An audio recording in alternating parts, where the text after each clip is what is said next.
Now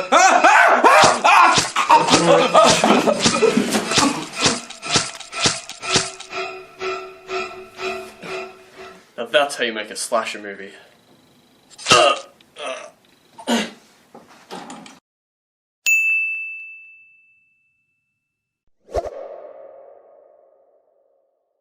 Bloody Murder.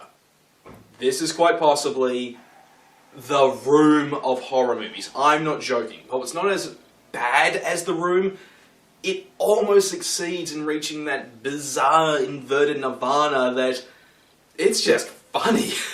The story is cliched riddles and really just feels like it's going down a checklist of slasher movie tropes. It's about a bunch of kids who are going to a summer camp to help out and act as counselors for when kids show up.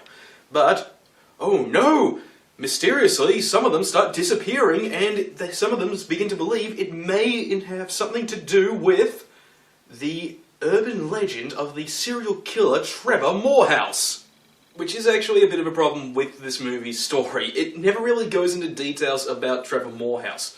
Okay, granted, he ends up really having nothing to do with the story until just a last-minute scare scene meant to be for potential sequel baiting. But if you go back and check out Friday the 13th, Part 1 and 2, you actually will get some discussion on Jason Voorhees and the instant where he supposedly died.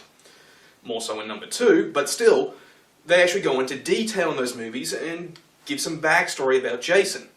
In Bloody Murder, we're told about Trevor Morehouse. We know Trevor Morehouse might be there, but in the end it turns out he's had nothing to do with what's going on, and we literally know absolutely nothing about his urban legend. The acting is just god-awful. The actors are just beyond bad. Even when they're trying, they just suck. And for the most of the movie, they're not even trying. In fact, I honestly believe, from their performances, that this was their first ever attempt at acting. Oh, and bad news if you're a gorehound, because the kills in this movie, they suck. The actual practical effects used to actually present the violence shown, it is just laughably fake and poorly presented. A particular note is when this one guy is killed with a bow and arrow at an archery range.